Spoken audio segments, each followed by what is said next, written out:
Это повесть об одной простой женщине, об очень простой женщине и ее детях. Начинать эту историю надо издалека.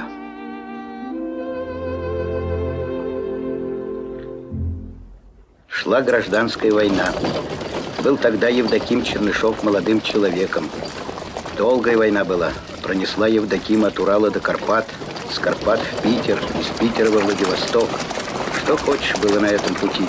Станции, площади, деревни, госпитали, болота. И вот в походах и странствиях, по ночам на бездомных привалах, стал он мечтать о будущем своем семейном гнезде. Нас у родителей было 11 душ. Да мать, да отец. Никаноров, командиру. Чтобы за стол не садилось 13 человек, выписали из деревни бабушку. 14. Бывало, возьмутся лепить пельмени. Деваться некуда. На столах пельмень, на кроватях пельмень, на подоконниках, на лавках. Молоко к столу подавалось в ведре. Слыхал? Ведро.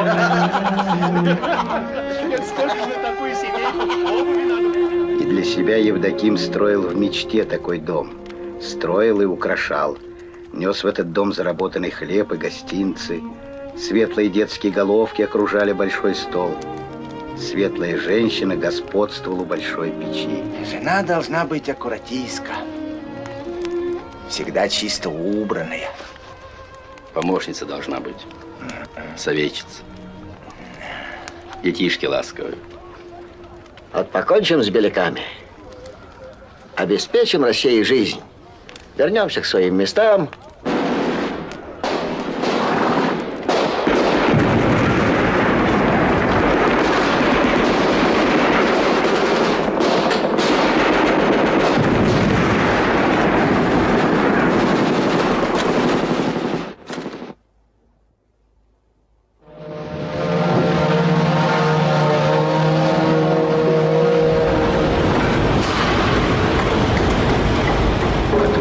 Евдоким вернулся к своей кузнечной специальности. Шел 22-й год. Жизнь в стране помаленьку устраивалась. Юность Евдокима прошла, он стал солидным, о пустяках говорить не любил. Что он? Женатый Чернышов? Нет еще. Никак не женим. Чего? Все, видишь ли, найдет по душе.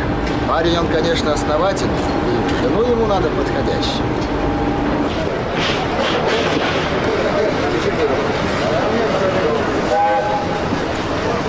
Чернышов, постой. Зашел бы вечерком. В шашки играешь? Играю. Ну вот, зайди, в шашки сыграем, чайник попьем, граммофон заведем. Вот и много свободы, а у чайки крыло серебрит.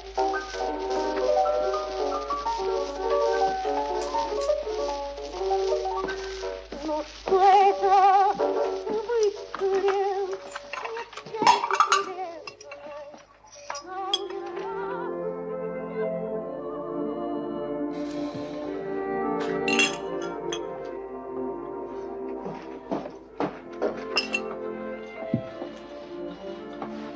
Дочка моя, хозяйка моя, 10 лет вдовею, все хозяйство в доме ведет. Угощайте, гости, папаша. Теперь надо думать, скоро замуж пойдет. Такая нечто в девках засидится. Она замуж пойдет, и я женюсь. Тоже имею на примете.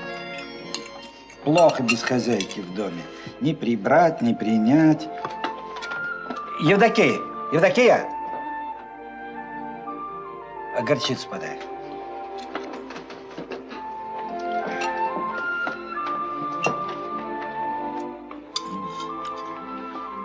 Да ты бери, бери студень-то. Она у меня мастерит студень варить. И наружность ее понравилась ему, и домовитость, и имя поразило. Он Евдоким, а она Евдокия. Судьба. Пока он странствовал, воевал, мужал, Для него безвестно, скрытно, как лесной цвет под листком, подрастала эта белолицая Евдокия. Это ее, стало быть, он дожидался.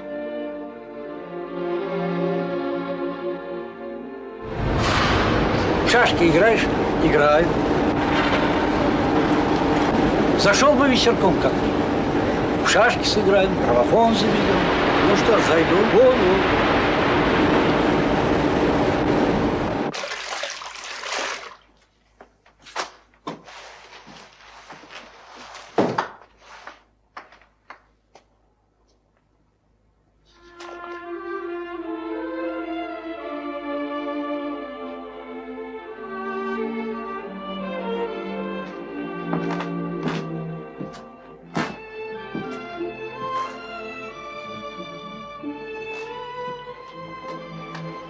Вот что, Дуня.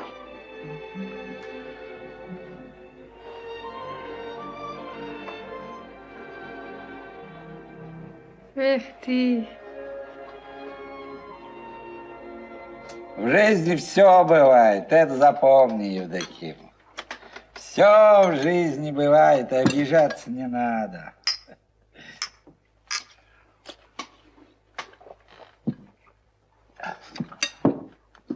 Когда свадьбу сыграем?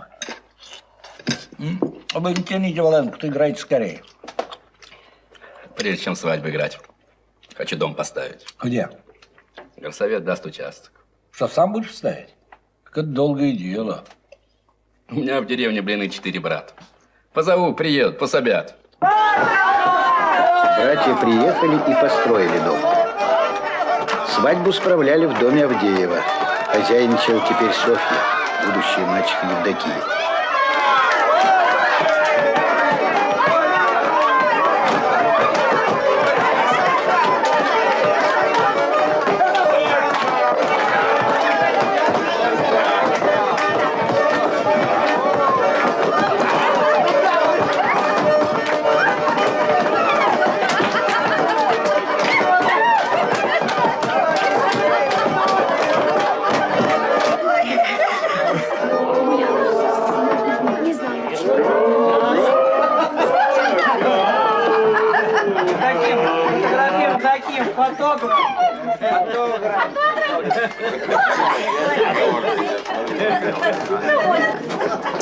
А ты чего не веселишься,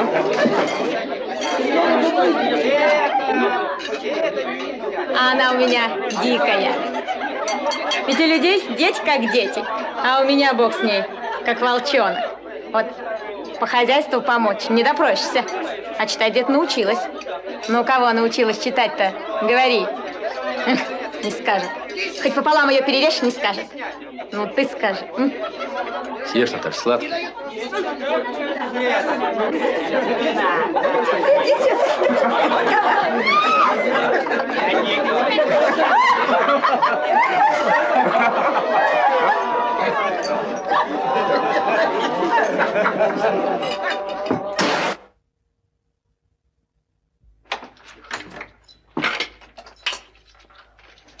Ты какие дома?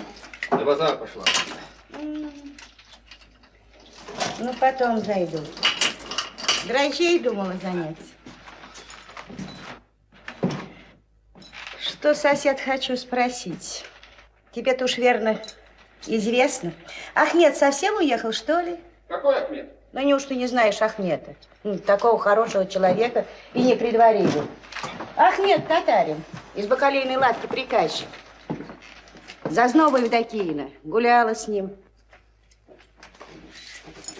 Что ж не поженились-то? Так татарин. Отец воспретил ему, рассерчал и услал куда-то Ахмед. Значит, сейчас его нет, Ахмед? Нету, сейчас нет. Ай-яй-яй-яй-яй. Обманом взяли. И как же это не предварить? Что порченый, что детей не будет. Не может она детей иметь. Спортила себя. Ну, я пошла.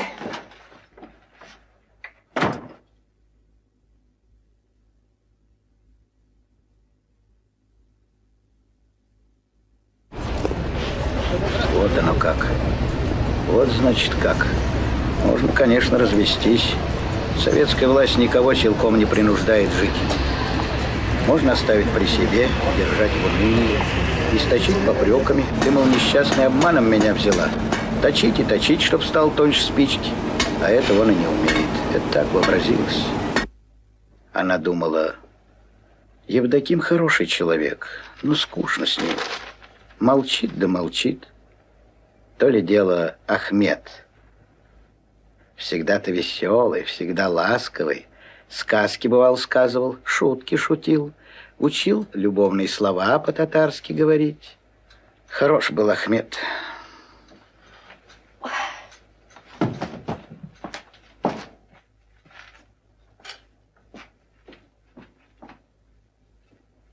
Нет, не будет ему жены, кроме Евдокии, думал Евдоким. Ведь вот обманщица, а все тянется к ней душа.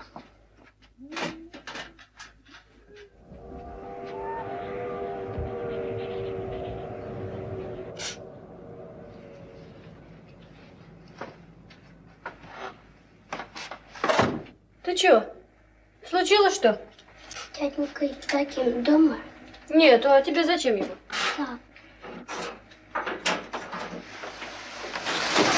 Господи.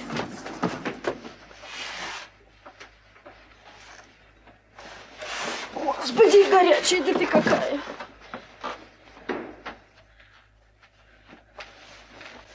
Мамку в больницу отвезли, а папка помер нынче ночью. Я к дяденьке Евдокиму пришла. Ой. Папаш ты, папаша. И на кого ж ты меня покинул? Ой. Похоронила она старика отца, а через неделю умерла и мачеха. Страшная болезнь прошла по земле, сыпной тиф. Многих скосила. Опять ты свое. Ну как же не помянуть за упокой? Благословен Бог. Ладно, пусть покадят бабы, если нельзя им иначе. Что ж, девчушка-то теперь? У вас, значит, будет? А где ж еще? Ясно у нас.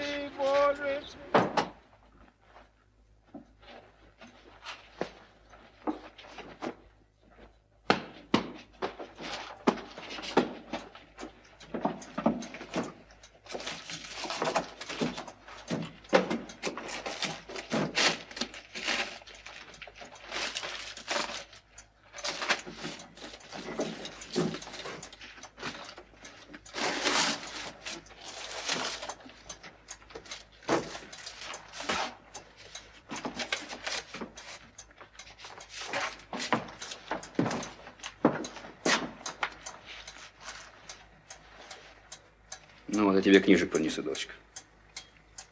Любишь книжки-то? Очень.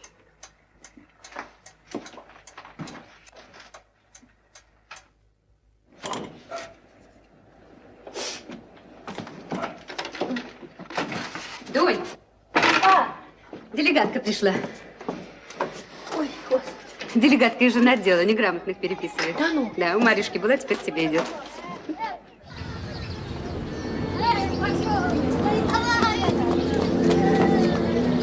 Училась когда-нибудь? Или совсем неграмотная? Да чему я там учился? Фамилия ваша? Чернышова. Чернышева.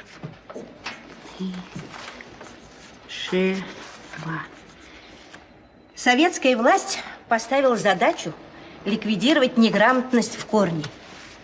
Это один из самых главных заветов Владимира Ильича Ленина. Конечно, если бы с детства учили, как сейчас учат. А какой у нее кавалер интересный? У кого? Учитель. Трудные были годы. И голод, и эпидемия, и детская беспризорность, и контрреволюционные заговоры. Все было. И все же и учились, и в санаториях отдыхали в бывших дворцах. И уже строились первые электростанции. Волховская, Шатурская. По сравнению с нынешними небольшие станции. А тогда мы говорили, гиганты строятся.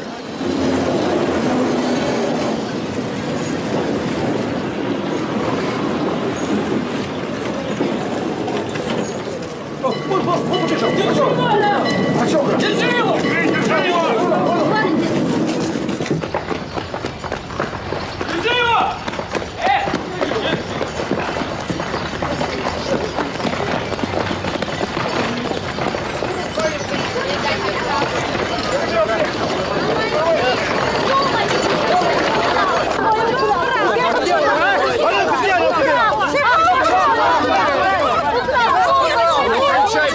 Кончай базар! Погоди! Сумочку!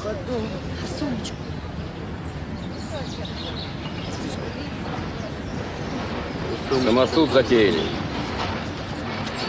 Где сумка?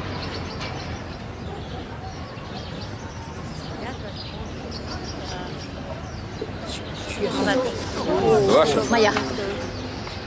Видишь, какая смешная, а? Из такой сумки губы распустили. Паразиты чертовы Непманы, готовы человеку давить за Целковой. Пойдем-ка со мной, красавчик.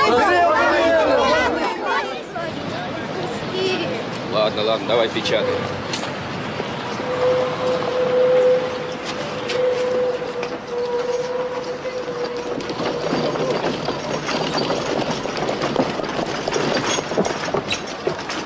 Дай умыться чертенку.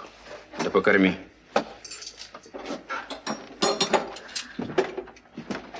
Грязный ты какой. Весь дом зачумит. Ничего, переночует, а завтра отведу в приемник.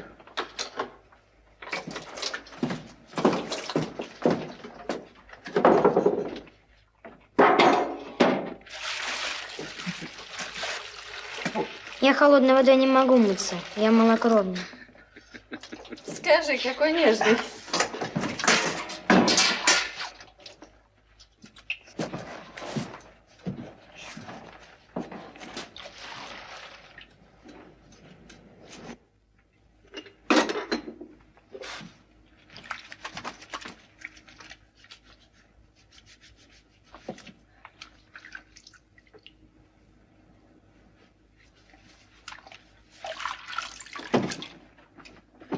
Не дерись, зараза! Дяденька! Тетка дерется! Чего-чего? Вот так.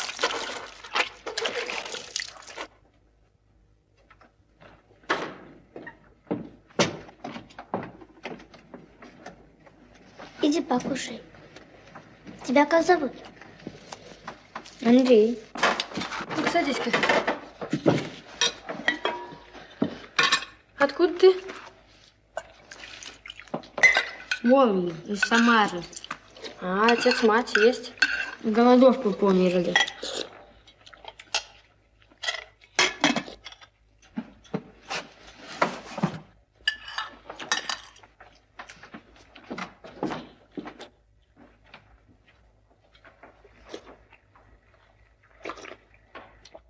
Андрей, вставать время. Заспался, брат, а? А где мое пальто? Мам, ты снимал с вешалки мое пальто?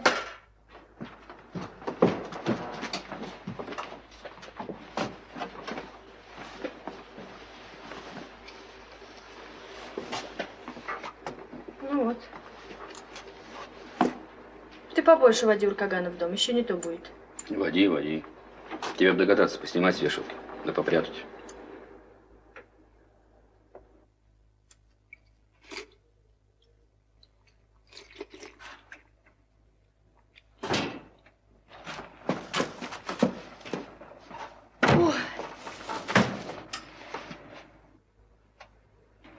О, здравствуй. С ночевкой пришел или как? Я, тетка, больше не буду. Я тебе могу дров напилить, если хочешь. У нас зяб очень. У него ботинки отняли.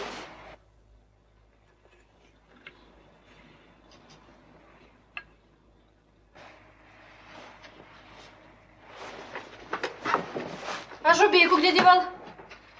Небось загнал? А сам он голый да босый явился. Ну, зачем говорить, когда все ясно? Чего тебе ясно?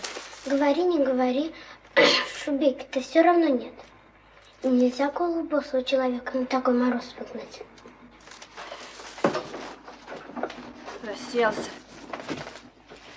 На полу кошка ест, а человеку за столом сидеть указано. Наталья, не сектас. Ну, вставай мыться, малокровный. Вот, например, дети одной семьи. Брат и сестра Чернышовы. Наталья Чернышова очень способная девочка. И учится отлично. Что же касается Чернышова Андрея, то учителя с ним измучились. Дерзкий, ленивый.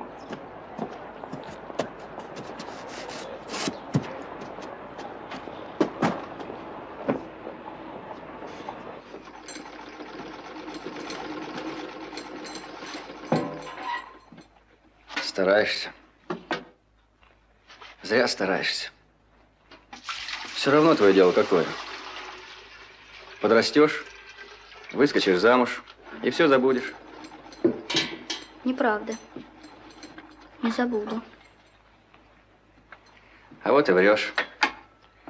Только замуж выйдешь, сразу все из головы вон. Я не выйду замуж. Врешь, выйдешь. Мам, ну зачем он говорит неправду? Не трожь ее. Ну что ты к ней пристал на самом деле? Сам не учишься и не даешь. Иди сюда.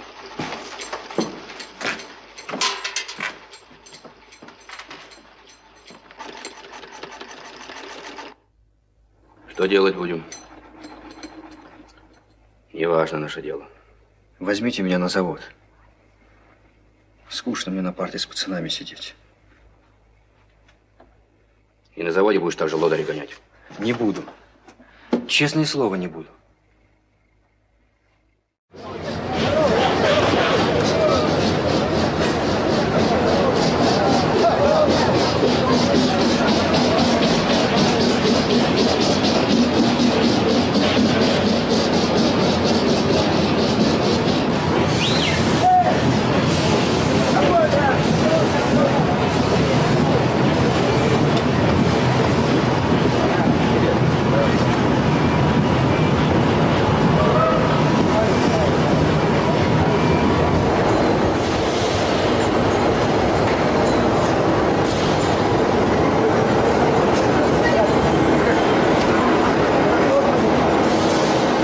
Сообщаем вам, что ваш старший брат Петр Николаевич приказал долго жить по причине грызи. Грыжи. Грызи тут написано. Читай. И оставил после себя 7 душ детей. И вдова его супруга Антонида Ильинична, сама будучи хворая, ума не приложит, что ей с этой безотцовщиной делать. Желательно было бы вашего совета, ежели будете в силе возможности приехать к нам в Блины, хотя на день, то было бы нам большое вспоможение. Да. Придется тебе съездить. Антонину-то я помню. Не работница. Вечно стонет, вечно Евдоким взял отпуск и съездил в Блины. И достались ему из братова наследства 2 детей и тёлка.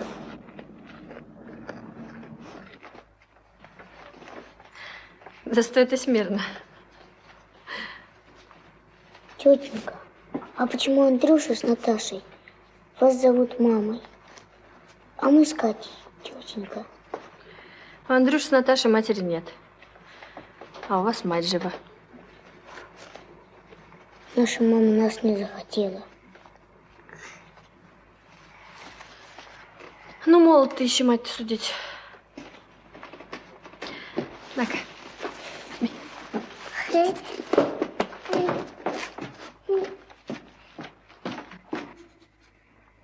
Катя, поди сюда. Тимур, а ты мне дашь порисовать? Потом. Ты тетеньку Дуню зови мамой. Слышишь? Слышу, Тимур. Потому что наша мама нас не захотела. Что значит, она плохая? Ее не суди, Катька. Еще молода. Ладно.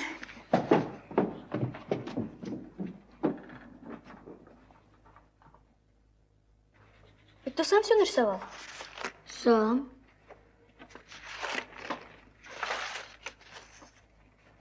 А что, разве плохо? Хорошо. На, возьми. А не жалко тебе? Не, я сколько хочешь таких могу нарисовать. Только красок нету.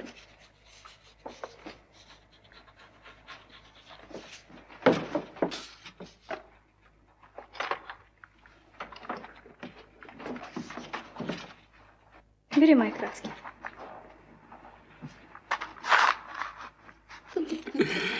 Всего ничего. Только тесто. Ага. Телки нас просторнее, чем людям. Андрей, построим второй этаж? Безусловно, построим. Вдвоем справимся? Определенно справимся. Ну. Справимся. Ну. И к ноябрьским праздникам второй этаж был построен. Пролетарская улица готовилась к праздникам. Готовилась и Евдокия.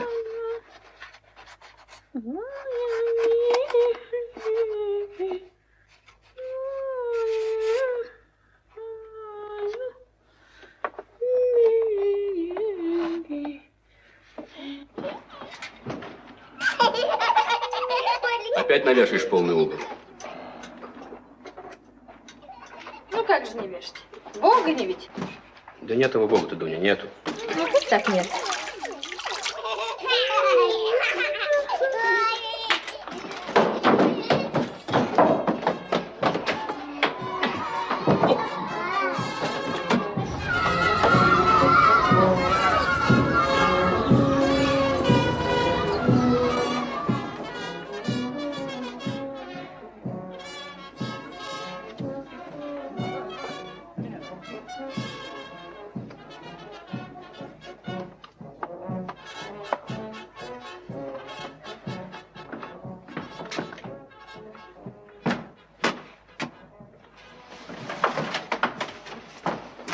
Вот убавила, чтобы вас партийных уволить. Пускай уж так.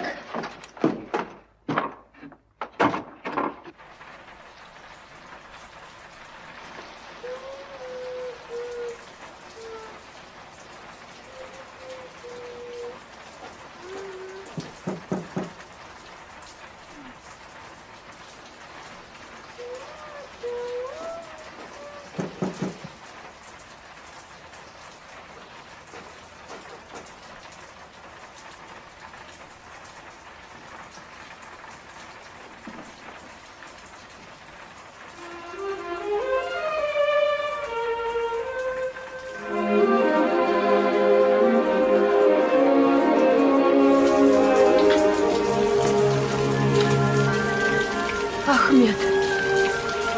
Ой. Пусть-ка увидит кто.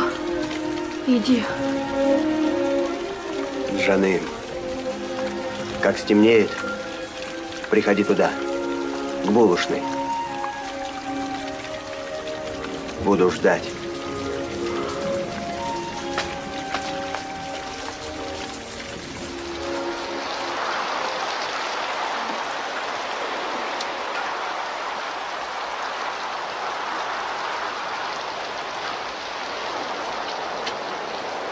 Здравствуй, моя красавица.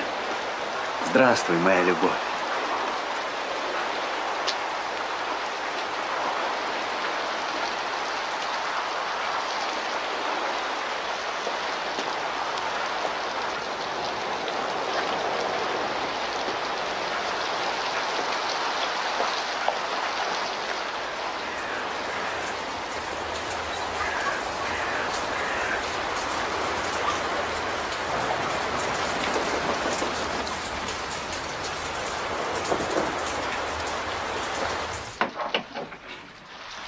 Я затворю.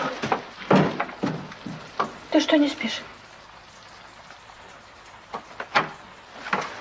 Ступай, ступай, простынешь.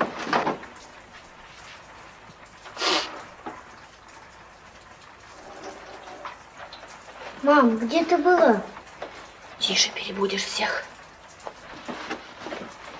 А никто не спит. Одна Катя. Папа с Андрюшей пошли тебя искать. Ну, ложитесь. Ну что ж вы, дурачки, ну ложитесь, говорю. Ну, пойдем. Мам, Можно я у Наташи? Давай, Наташа.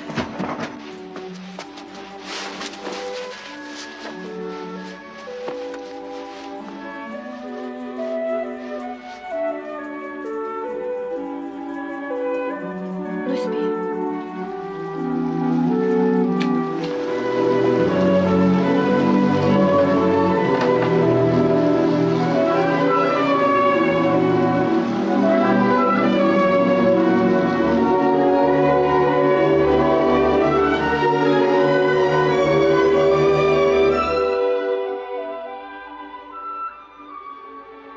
Было совестно, что они, проработав весь день, ходят, ищут ее, и что дети не спят. Она хотела уговорить себя, что это ее дело. Она ведь никому никакого зла не причиняет. Не может быть такого правила, чтобы человек отказывался ради других от своей радости. Ну, никто не велит ему за мной бегать. Лежал, ты спал.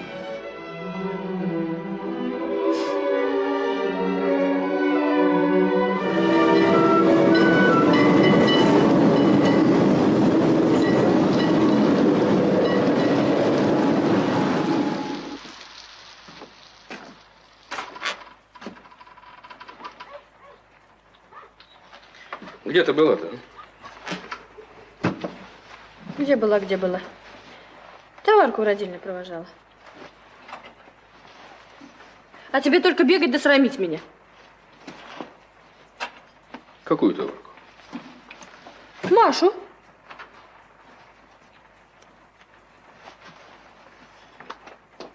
Проверить хочешь? Проверяй. Ступай вон. Андрей еще с собой прихвати. Ну, ты хоть объявляй, куда уходишь. А вот я тебе и объявляю, что завтрашний вечер я опять в больницу к Маше пойду. Слышал? Не кричи. Дай детям покой.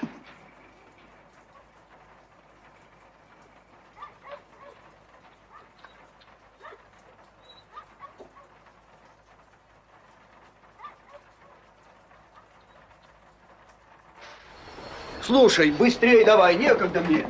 Скорей, скорей. Видать, Ахмед на свидание торопится. Не к прежней своей, Ахмед, а? Ладно, ладно. Давай, поторапливайся. Вам кого? Тебя.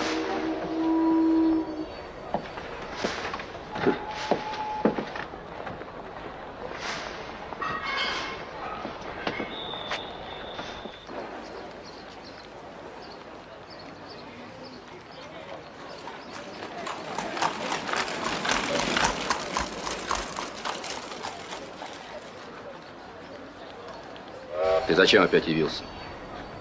Безобразничать явился? Она женщина замужняя, семейная. Ты что себе позволяешь? Что ты, что ты? Да разве я что? Знакомы были, встретились, поговорили маленько. Не приучаю ее врать. Не позволю. Раньше надо было думать. Ежели любишь человека, почему не женился? Милый человек, я рад бы жениться. Вера помешала. Вера у нас разная. Какая к черту Вера? Вера называется.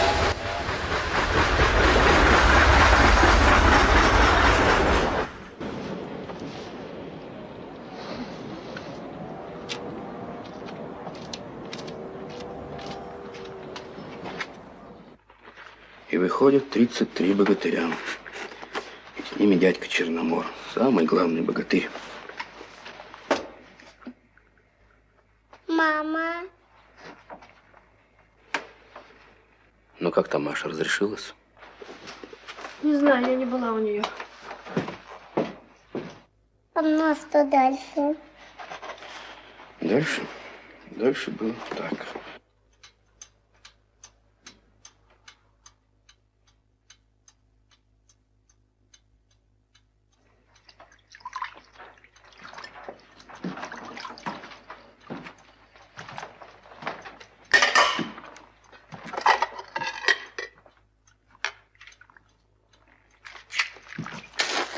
Дуня, сядь-ка. Давай обсудим, что у нас с тобой получается. Неважно, получается.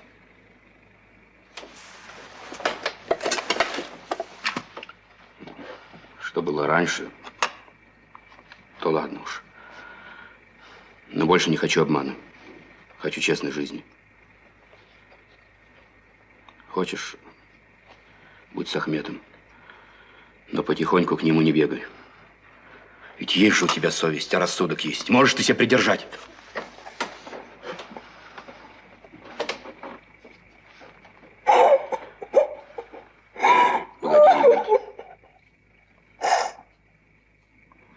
Вот послушай, что я предлагаю. Если уж так полюбила, что жить без него нет никакой возможности. Люби. Что тут поделаешь? Но меня при этом не будет.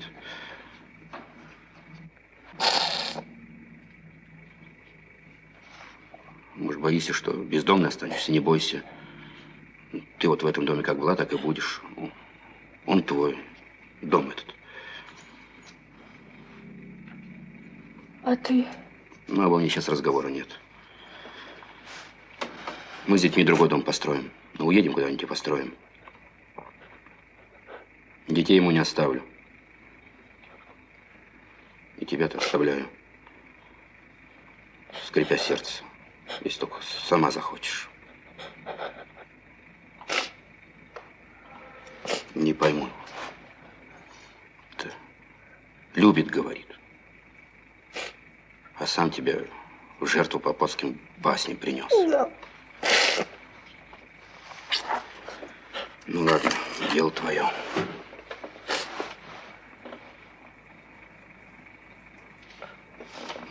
Вот ты и решай.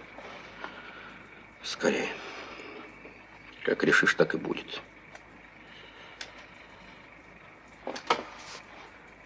А на свидание бегать не позволю. Я за тебя ответственный. Понятно тебе?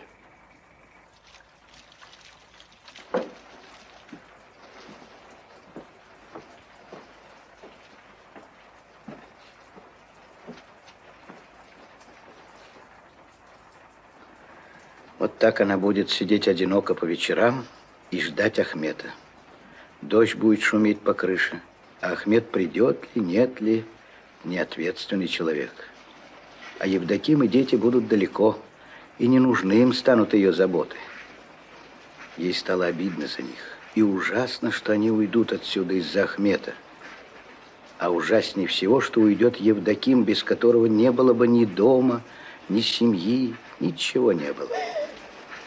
Невозможно перенести такую несправедливость, чтобы ушел отсюда Евдоким.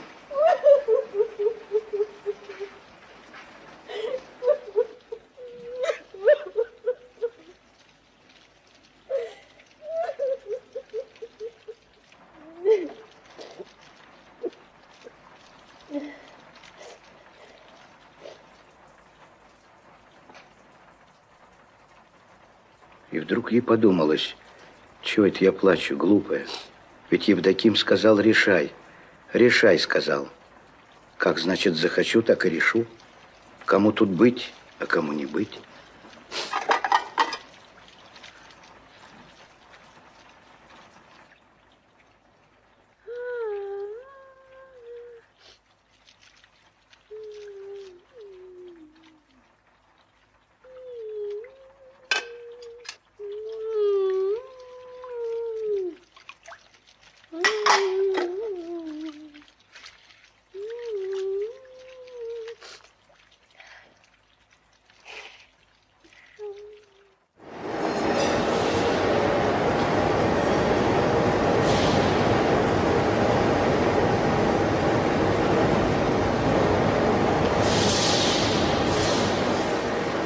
Ладно, чего там? И так хорош. Ничего, товарищ Макеев. Потружусь за вас. А то у вас, как известно, нет этой привычки чистить станок. Чего? Ты чего сказал? Правду сказал. За станком не смотрите, товарищ Макеев. Ты кому замечание делаешь? Кого учишь? Что думаешь, комсомольский значок нацепил, так ты для командир? Шпана уличная, босяк. Шевчин выкормыш. Что? Ты что хоть сказал? А ты думаешь, кто она? Она такая есть, гулящая.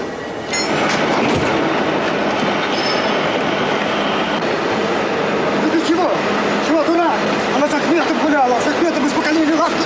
Кого хочешь, спроси.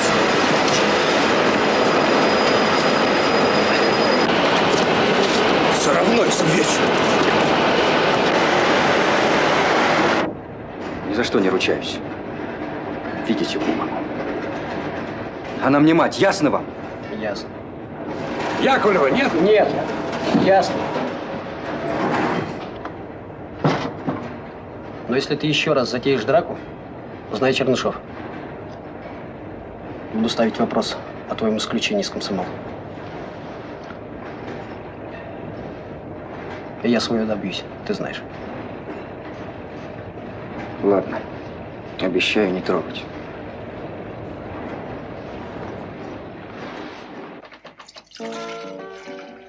Что Дуня молоко стала продавать? На жизнь не хватает? Как может хватать при такой орае? Почему не хватает? Мы рабочий класс по советской власти обид не видим. Евдокиму на костюм коплю. Старый-то он совсем уж износился. Чиню. А, это Катя.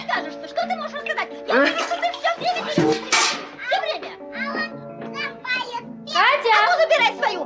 Катюшка! А ну-ка иди сюда! Это ужасти, что люди на себя взвалили. Добро бы свои, а то чужие. Неважно у нас с тобой получается, Катя. Нет, важно. Нет, не важно.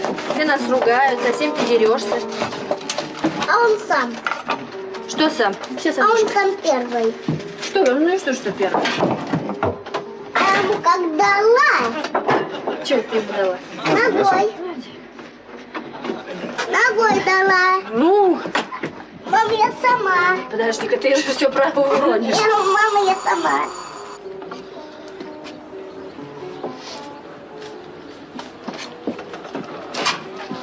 Пожалуйста, передайте Наташе.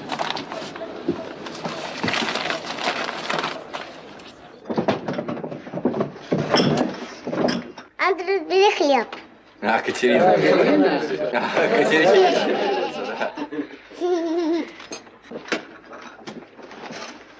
Наташа! Наталья, ты погляди-ка, что тебе кавалер-то принес. Мне? Кавалер?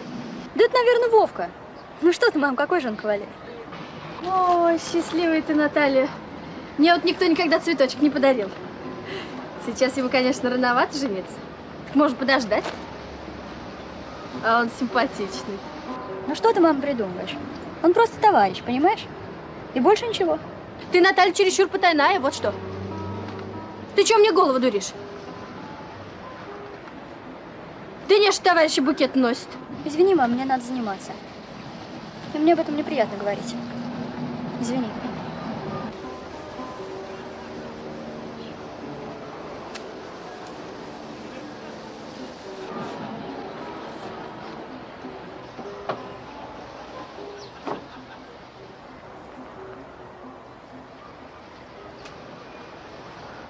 Такой хороший молодой человек и такой хороший букет.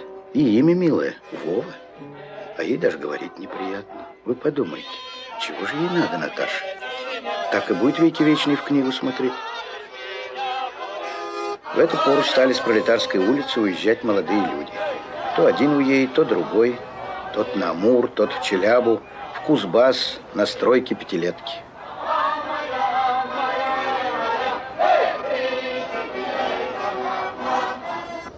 У нас сегодня собрание было.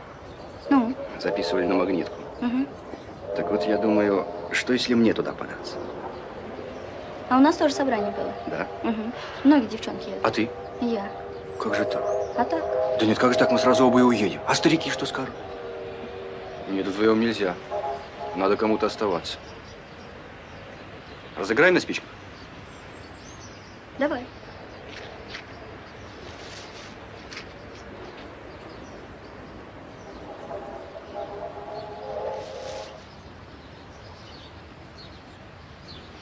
А я уже записался. Ну так бы и говорил. А то ходит вокруг да около. Ну, раз я записался, значит, я и поеду. Ну так я ж тоже записалась. Как же быть? Надо им как-то сказать. Отец партийный, он поймет. А мать, я даже не знаю, как говорить. Чего стоишь?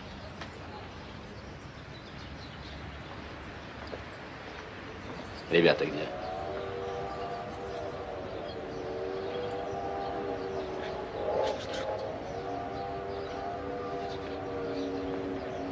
Ну, чего вы там шепчетесь?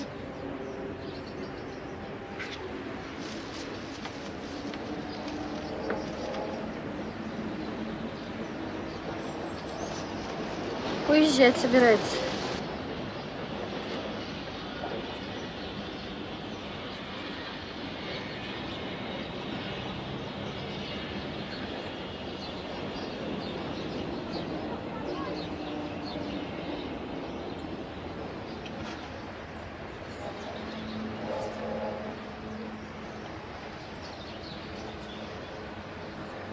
Да вы хоть не сразу оба уезжайте-то.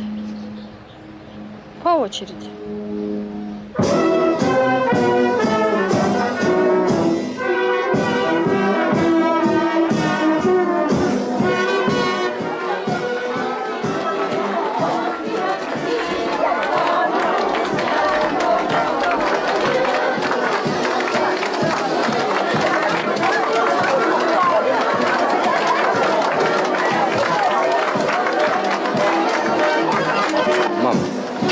Отец, родные, спасибо за все. И успеха вам и счастья.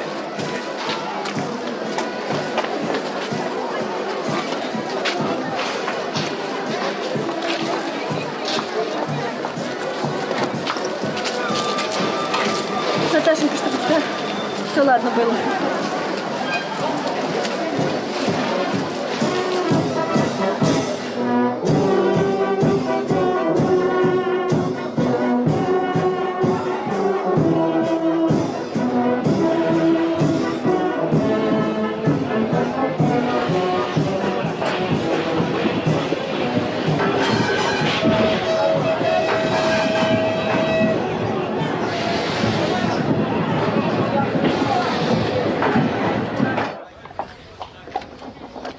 Улетели наши ребята.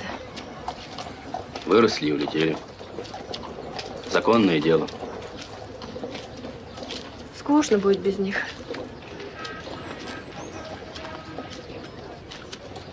В воскресенье тут наши рабочие закладывают новый завод. Пойдем, Дунь, поработаем вместе. А что, пойдем. Что делать-то там?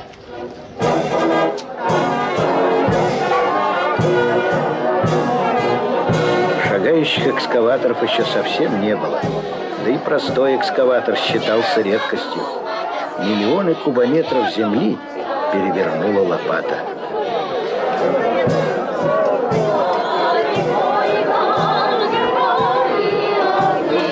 Товарищи! Дорогие товарищи! Сегодня мы здесь закладываем первый котлован! Первый котлован, дай бог, не последний. Да-да. Ну, с Богом!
Что так собрание нынче затянулось?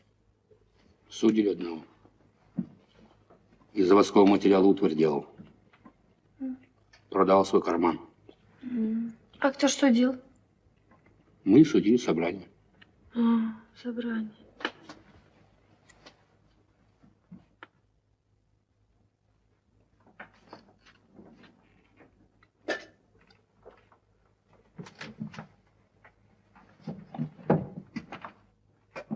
Ты на кровать-то, не осмотревшись, не ложись. Не ровен час предаешь дитя. Какое дитя?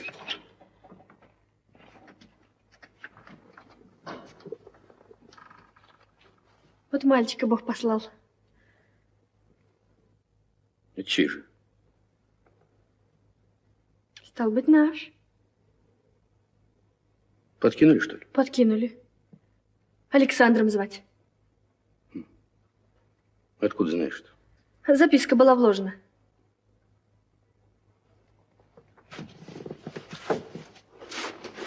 Хорошее имя, Александр. Хорошее. Можно звать Шура, а можно Саня, а можно Саша. Как понравится.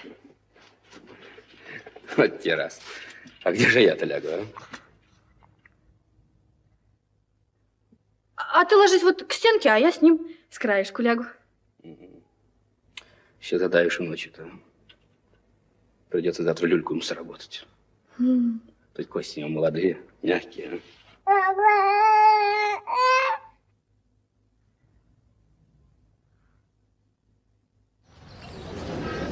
Шли годы. У Евдокии в семье все ладно было.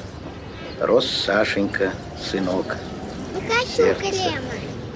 От Натальи и Андрея приходили письма. Наталья осталась в Магнитогорске. Замуж там вышла. А Андрей пошел служить в Красную армию.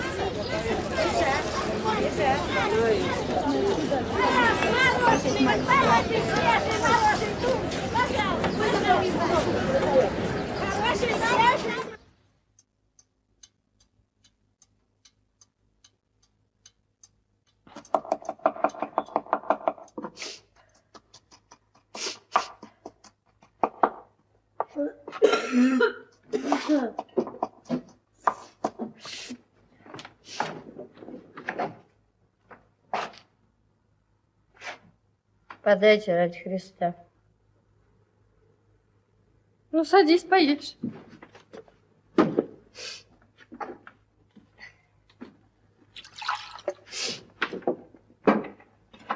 Молодая, здоровая, чего не работаешь? А ты тоже не работаешь? Я дом держу. Вот варю, стираю, шью, детей воспитываю. А не твои дети-то? Ну что ж ты не мои? Приемыша. Кто-то родил, и тебя мамой зовут. А какая твоя заслуга? Ты за них мучений не принимала. Пирогом глотку затыкаешь. Знаешь, разумная какая. 100 рублей давай. Да еще возьму, нет ли, там видно будет. Да за что это тебе 100 рублей-то? Ну, она безвинная какая, гляди на нее. Подавай 200 рублей. А не то отдай сына, слышь?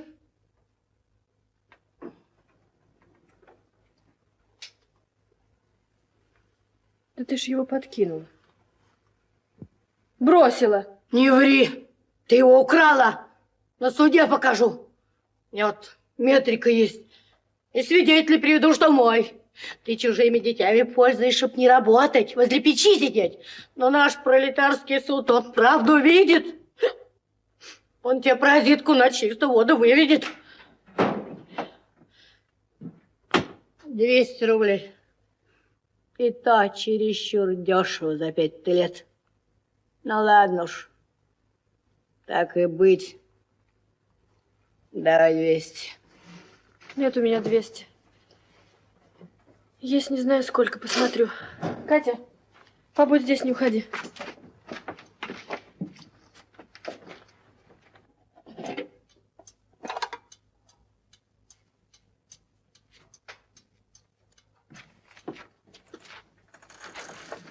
70 рублей.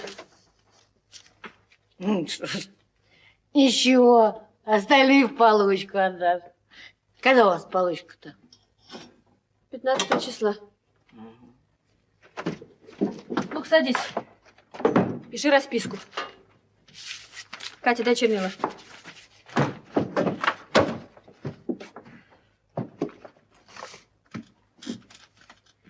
Пиши, что ты от него отказываешься, что ты ему не мать, а ехидна.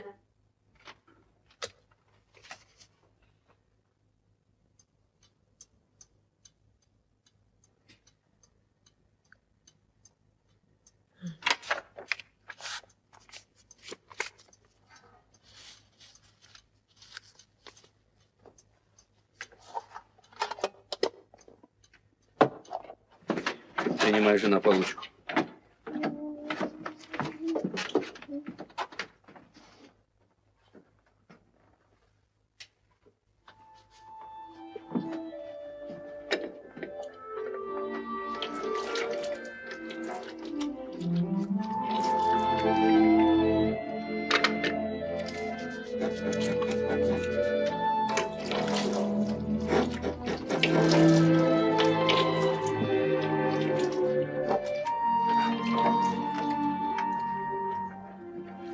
Это я.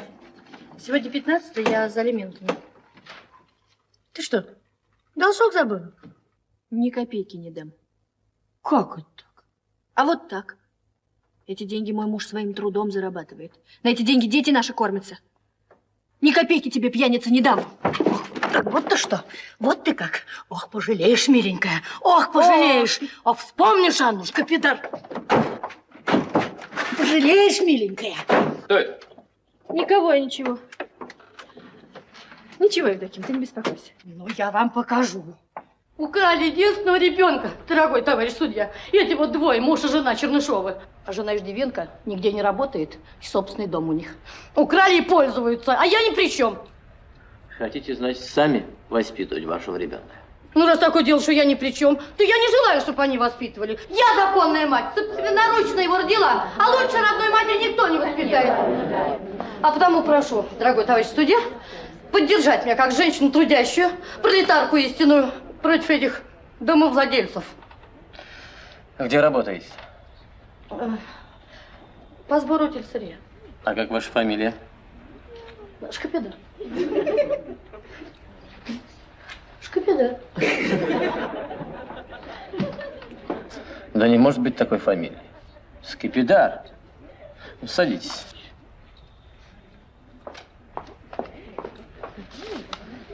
При каких обстоятельствах к вам попал ребенок? Откинули. И вот она, супруга моя, Евдокия Ивановна, мальчика вырастила. Ну, все старалась сделать, что полагается. Выкормила из рожка и лечила от болезней. И смотрела, чтобы не баловался. Не отпускала от себя, одним словом. А вы что скажете? Я его не украла. Я его на крыльце на снежку нашла. У меня расписка есть.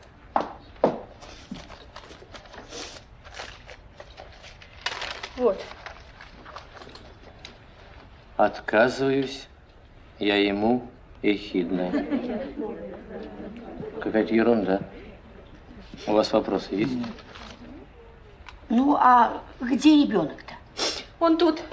Я его привела, в коридоре бегает. Я позову. Минуточку. Я сам приеду.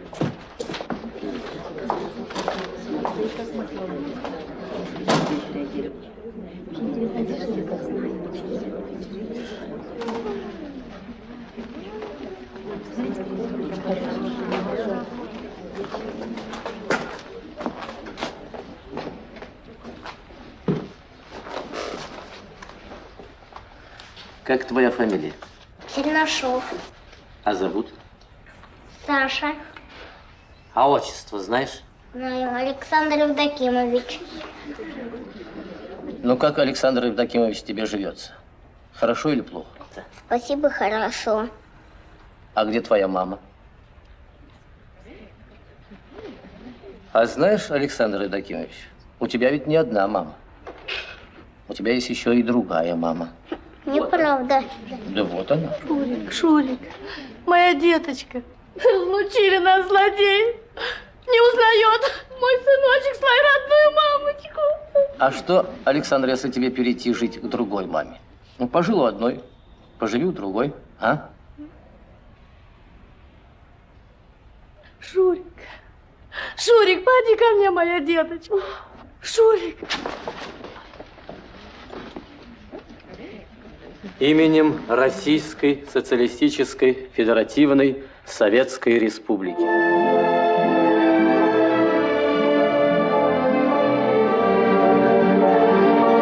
Они были счастливы. Каждый приписывал успех себе. Евдоким думал, что это его показание убедило судью. Евдокия думала, какая она ловкая, что догадалась взять с собой Сашу. А Саша думал, что судья соврал. Не могла та мордастая женщина с красным носом быть его матерью. Саша не мог понять одного, для чего судье понадобилось врать. Впрочем, он скоро перестал думать об этом и стал придумывать, чтобы такое сказать матери, чтобы она сообразила, что следует купить им с Катькой мороженое. Так вот простыми своими радостями, горестями, волнениями жила Евдокия. Жила, поживала. Павел 2 года как уехал. Снарядили его в далекий город Ленинград, в Академию художеств, учиться на художника. Катя тоже выросла. Ей исполнилось 18 лет. Она работала телефонисткой на том же заводе, что и отец. Ты выдающийся успех имеешь, Катя. Во всем заводоуправлении. Самый выдающийся. Что успех? Я хочу чувства, настоящего и большого. Чтобы меня кто-нибудь полюбил. Глубоко и страстно. Чтоб по ночам не спал, и ревновал, и руки целовал.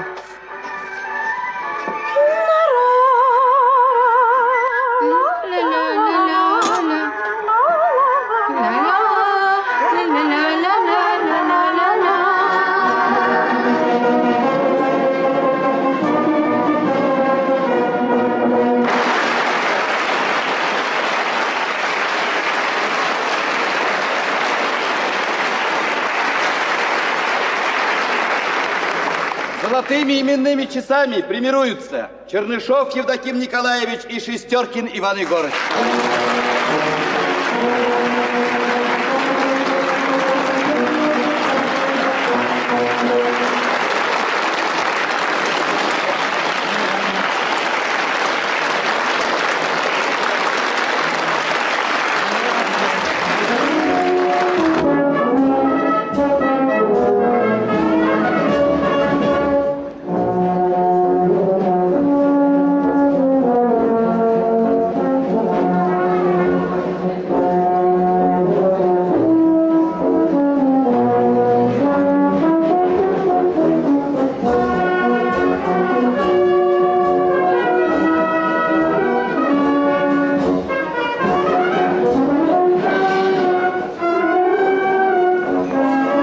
Смотри-ка, наш Катя.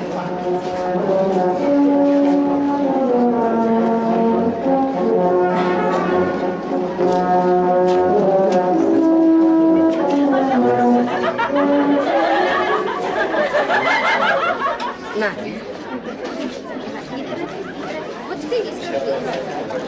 Настя! Что? Настя, стаканчик. Узнай, с кем это я сейчас танцевала? Ну, узнай. Сейчас.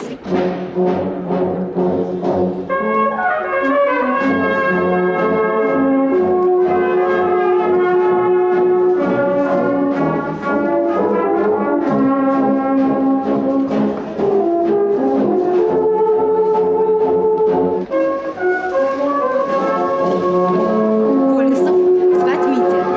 Слесарь-лекарщик к нам на завод из Курска приехал. Разрешите?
Колесов. Дмитрий Колесов. Божественное имя. Чистая музыка. Дмитрий Колесов. Только вслушайтесь. Дмитрий Колесов.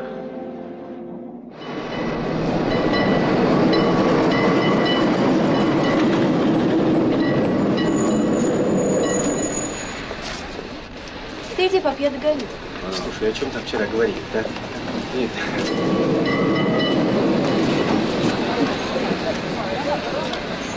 Здравствуйте. Здравствуйте. Пойдете? Так это же еще через неделю. Приходите, я вас очень прошу. Потанцуем.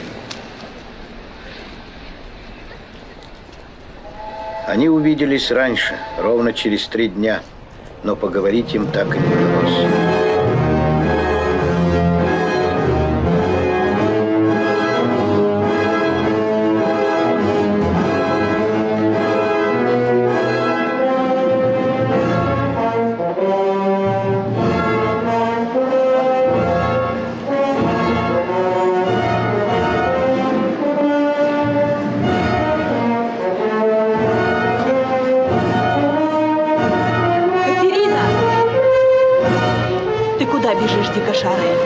Куда тебя ветер понес? Ведь дома-то Павел вернулся.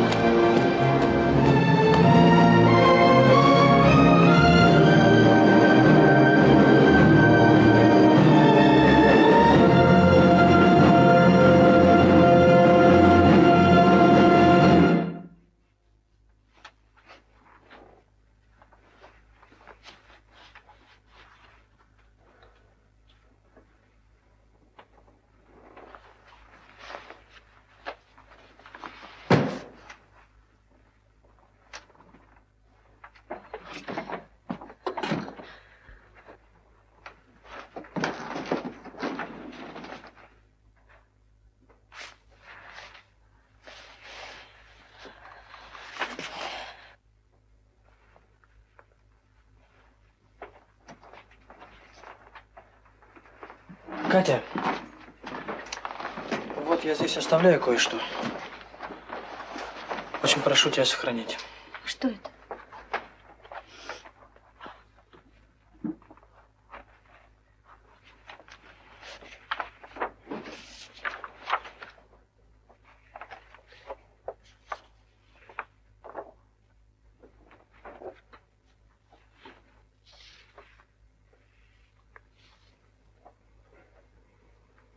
Скажи, я сохраню все это, Паша. Я ведь тоже иду.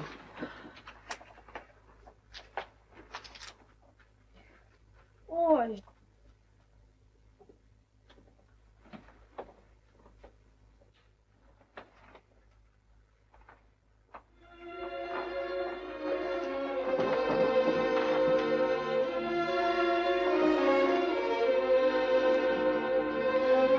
Мама, родная, никогда...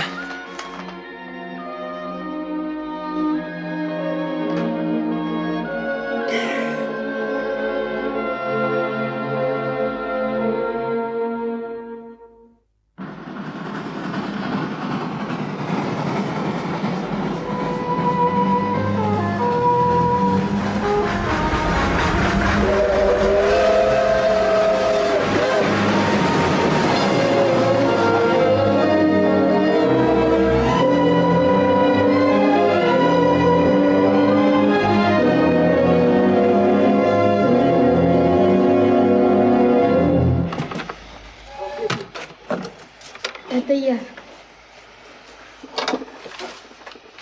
Фрезерный. Скажи там Чернышевой, пусть выйдет. Сын пришел.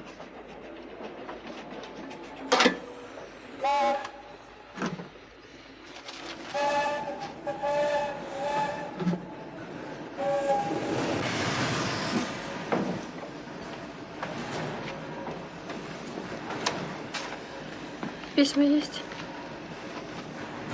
От Кати. Жива-здорова. Разведку ходила. Катя писала, Андрей писал, а от Павла давно уж ничего не было. Павел, наверное, воюет где-нибудь. Откуда и письма-то не ходят. Это знаешь? бывает сплошь и рядом. Че наварил-то? Картошки наварил, в чугуне каша гороховая. Тут рубашка отцу ты велела. Карточки отоварил? Отоварил. За электричество заплатил. Ну иди. Мы с отцом в субботу придем. Иди, деточка.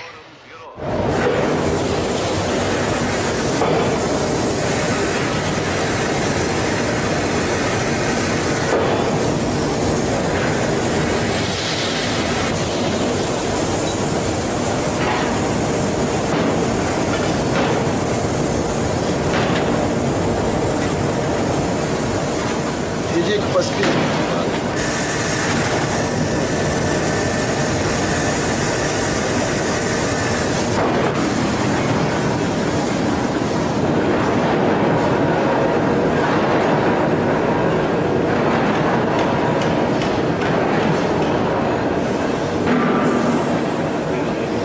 Евдоким.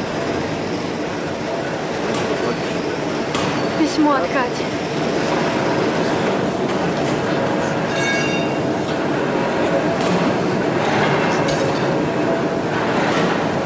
Алёша.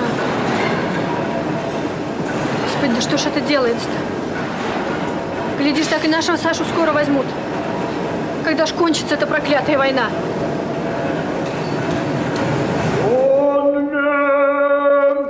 Рече Господь своим учеником, ныне прославися Сын Человеческий, и Бог прославится о нем. Аще Бог прославися о нем, и Бог прославит Его в себе, и Аби прославит Его.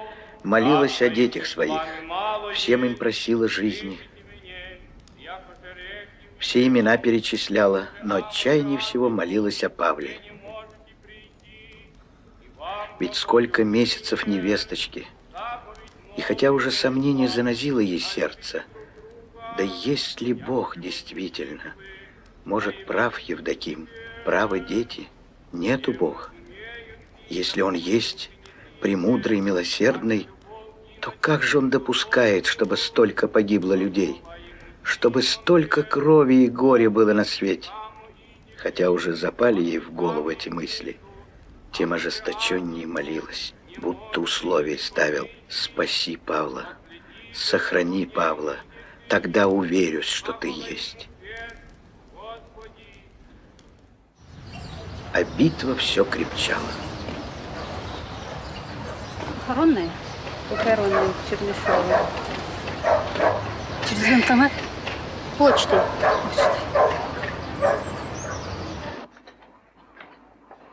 Дуня, ты поплачь лучше. Ну, поплачь, а? О, Господи! Дуня, поплачь, ну. Да ведь ничего, ничего, обойдется. В церковь сходим, и полегшает. Чего я там не видела в церкви-то? Панихидку отслужим, и легче станет. Кому легче? Брехня все это.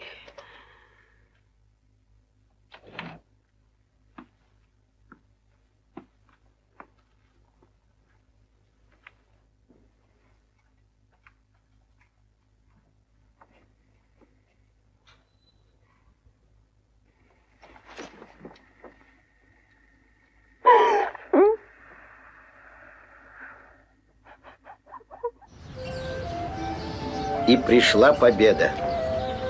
Пришел мир. Чьи ворота свернет солдат? Свернул в чьи-то счастливые ворота. Скоро и наши вернутся. Катя поди рвется домой во сне, нас видит. Может, и Андрюша залетит погостить.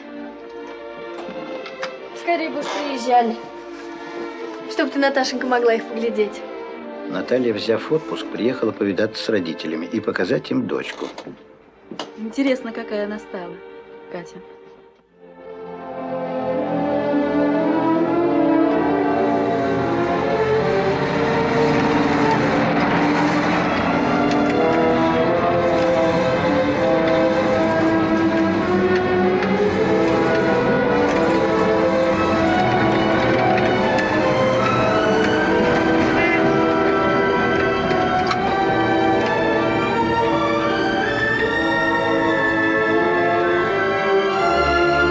километров до отчего дома.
Саш?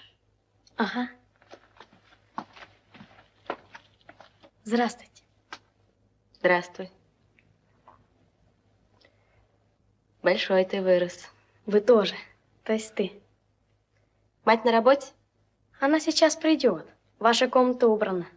То есть твоя. Мы думали, вы телеграмму дадите. Но это уж нет. Катя, приехала. Приехала. Доченька. Мама, это тетя Катя?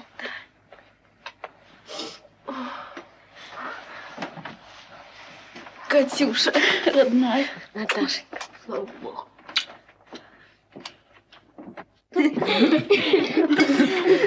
Наташа, дай-ка свой. Ты, главное, Катя, ешь. Домашнюю поди 4 года не пробовала. Да нет, чё ж. Случался домашний. Ну вот что. Лен. Давайте выпьем за то, чтобы войны больше не было. Сколько мы не прожили.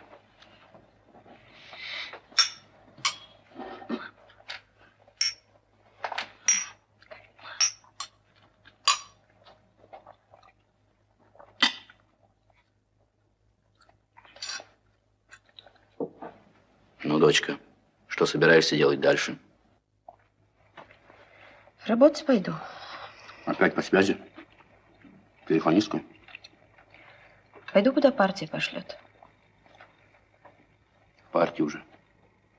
Вступила. Под Новенбургом. Там почти что весь наш батальон полег.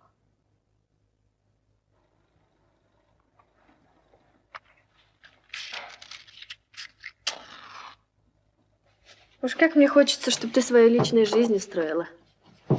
Не вышло, мало ли что. Еще выйдет, ты молоденькая. Мам, нравится тебе? Ничего, интересный. Видный очень. Подлец первой марки. А вот этот? Да я уж и не знаю, что сказать. С лица будь-то ничего, а как там? Лучше не бывает. Только убили его в Берлине. Ой.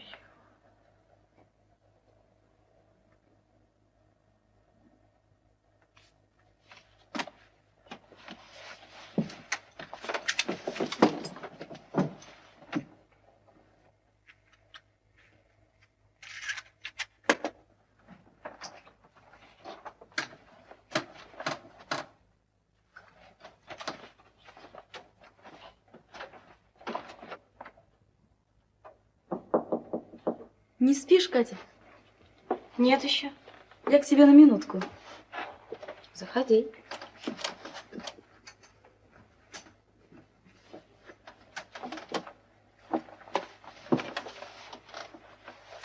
Вот ты какая стала, Катя. Не нравлюсь? Да нет. Просто я тебя запомнила совсем еще девочка. Чуть побольше моей Ленки. Не ты одна росла, дорогая. Другие тоже. Ну что ж будешь дальше делать? Учиться не думаешь? Конечно, тебе сейчас везде тесновато покажется. А где твой муж? В Германии. В командировке. Он у меня большой специалист. А он воевал? Твой большой специалист. Не ты одна воевала. Другие тоже. Вот что, Катя. Я завтра уезжаю. Ты тут маму не обижай. Это ты насчет картинки, что ли? Слушай, ведь это же гадость и дикость. Ну как на это смотреть? Ты что, думаешь, мне эта картинка нравится, что ли? Или Паше покойному нравилось? Молчали же мы.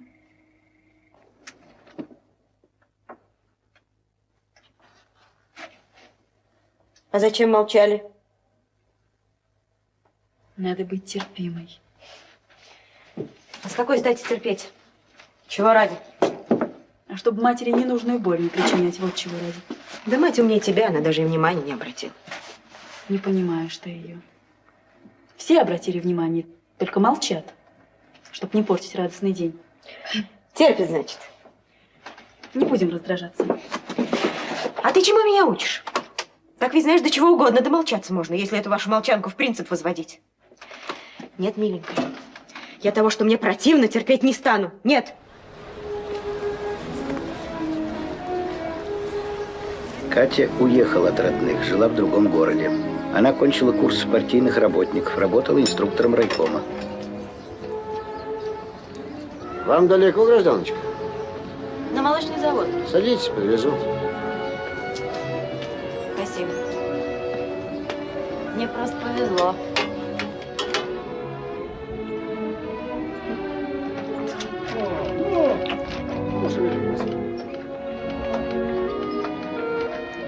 Эй, товарищ, ты молочного завода подвезешь? До полпути подвезу, до Демушкина. Ну, давай хоть до Демушкина. Счастливо оставаться, товарищ шофер. Бывать. Всегда в дороге, всегда в пути. Прошло несколько лет. Чернышовы из писем знали, что Катя заочно окончила промышленно-экономический институт, поступила в аспирантуру. Из райкома взяли ее работать в областной комитет партии. Евдокия часто думала о Кате. Из всех детей больше всего о ней беспокоилась. Хотела хоть представить себе, как живет Катя, и не могла. Однажды...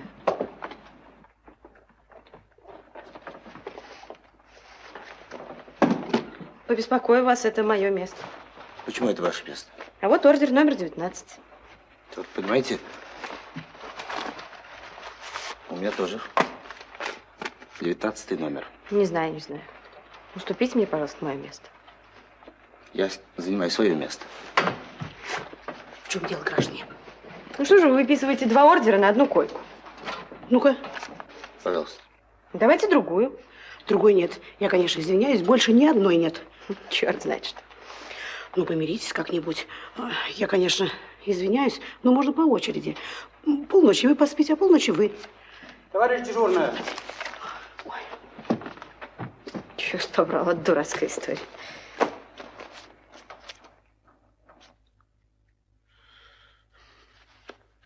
Слушайте, неужели вы не можете, в конце концов, уступить мне койку без всяких этих разговоров? А почему он должен уступить? Ну, хотя бы потому, что я женщина. Не заметил. Кричите вы здорово, это да. А то, что вы женщина, не разглядел, простите.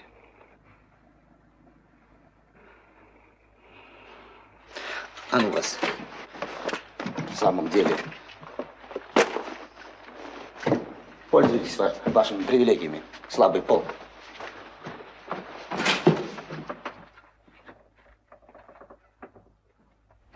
Нас упрекают в том, что мы не справляемся с жилищным вопросом.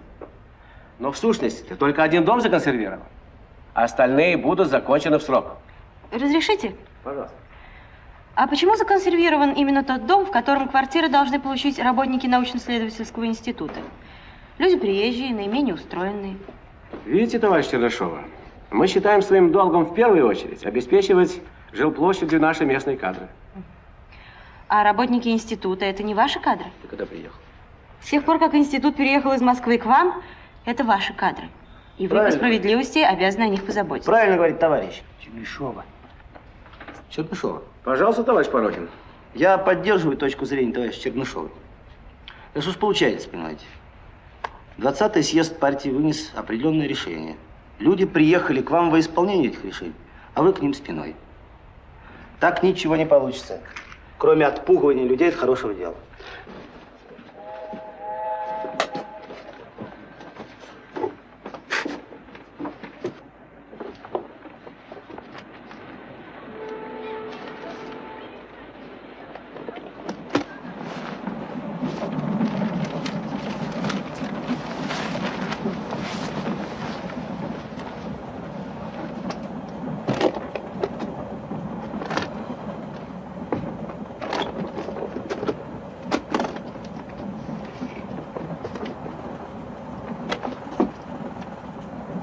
Вы?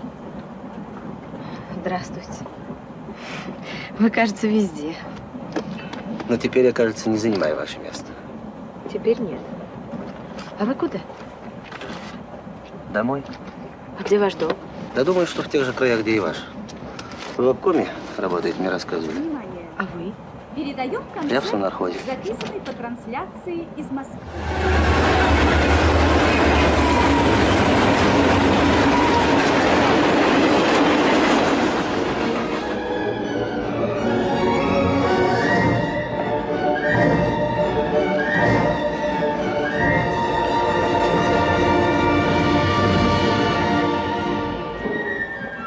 Экая сила. И в самом деле музыка способна сделать человека лучше. А по сути, нет ничего важнее, как сделать человека хорошим. Вы знаете, я много хороших людей встречаю. В общем, конечно, много. И все больше становится главным делом. А вот вы, интересно, как чувствуете? Вы стали лучше? А вы? Я? Я стал лучше. Умнее стал. Живу чище. Целеустремленнее, чем жил. Верно говорю.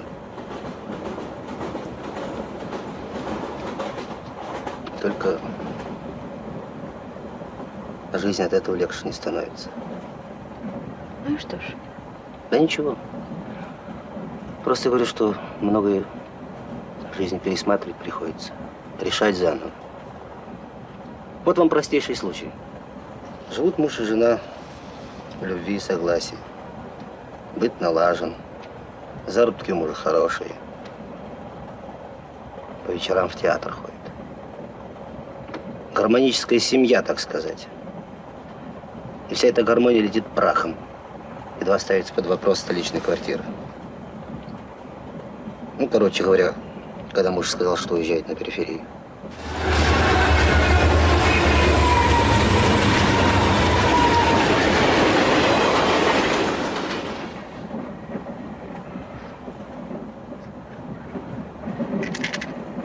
Вы не спите?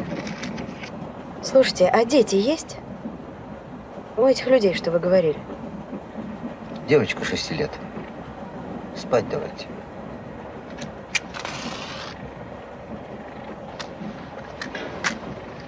А вы, кажется, довольны своей жизнью?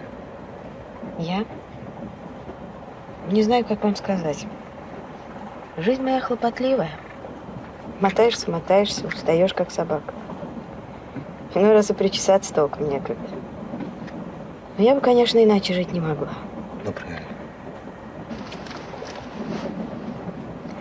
А вы, небось, не приучали вашу жену к настоящей жизни? По театрам водили, а от трудностей берегли.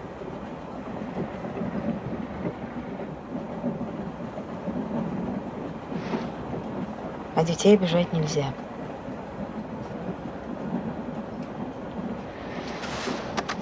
Ну, спать. Ну, слушайте, это вы все правильно говорите. Но вы сами знаете, что можно ошибаться по мелочам.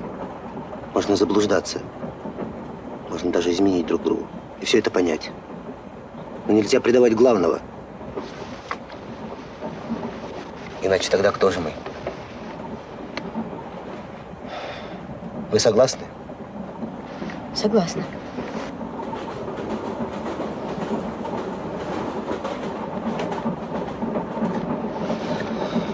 Ну, спать. Спать. А у вас есть кто-нибудь из близких? Есть. Кто же? Мать, отец. Мама мне интересный человек. Вы знаете, она совсем простая женщина. Она мне собственной матерью не приходится. Я у них приемная. У нас в семье все приемные. Да что вы, это удивительно. Чего ж тут удивительно? Такие люди. Значит, любите их? А как же их не любить? У них, знаете, даже имена одинаковые. Как так? Отец Евдоким, а мать Евдокия. Удивительно. Давайте спать.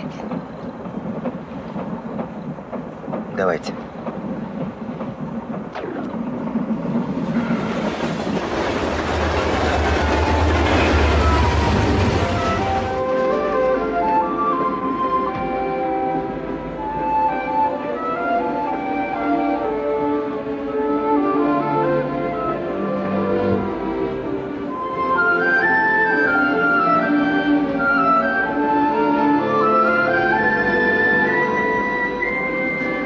Товарищ, вы спрашивали ручьи? Да-да. Следующая станция ручьи. Благодарю вас. Ну, мне пора собираться. Как? Вы же сказали, что вы домой? Вообще-то домой. Тут еще в ручьях надо сойти. Дела есть.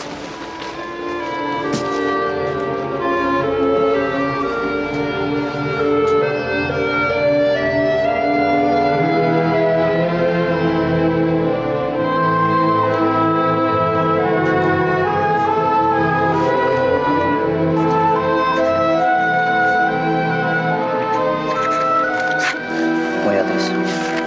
А ваш?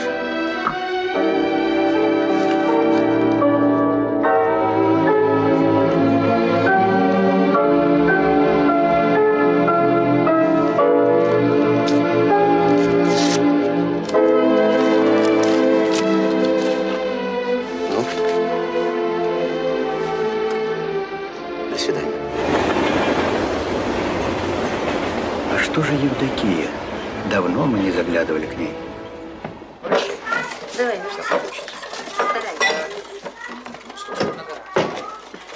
Вот и у нас все аккурат так же. Только у нас ванна справа. Дети съехались на родительское новоселье.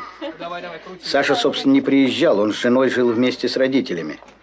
А вот Наталья с мужем и младшей дочерью приехала издалека. Андрюша, открой, пожалуйста. Приехал со своей семьей и Андрей. Нам с вами, пожалуй, уж и не разобраться, где кто. Да разве это так уж важно? Это же сырое мясо. Не вовремя затеялась с домом. Смотри, Катя приедет. Так вот, не приехала же. А вдруг приедет еще. Опять неприятность будет. Ну, ничего. Пускай хоть немножко повисит красота-то. Мама! Саша! Саша! Твоя хорошая. Мама приехала все-таки. Андрюшенька, Клавочка, идите. Ну, проходите. Я не одна, мама. Мы с мужем. Новый человек входит в семью. Какой ты человек? Покажись, что за душой у тебя? С чем пришел? Нам тут вместе хорошо. А с тобой хорошо ли будет? Здрасте. Хороший человек. С добром пришел.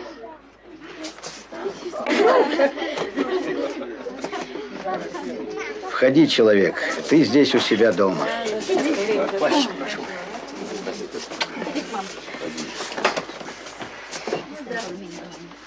Ну, проходите. Наташа. Тоня, пойдем познакомимся. Вот видите, как раз под пельмени. Смотрите. Катенька, здравствуй. Здравствуй, родная.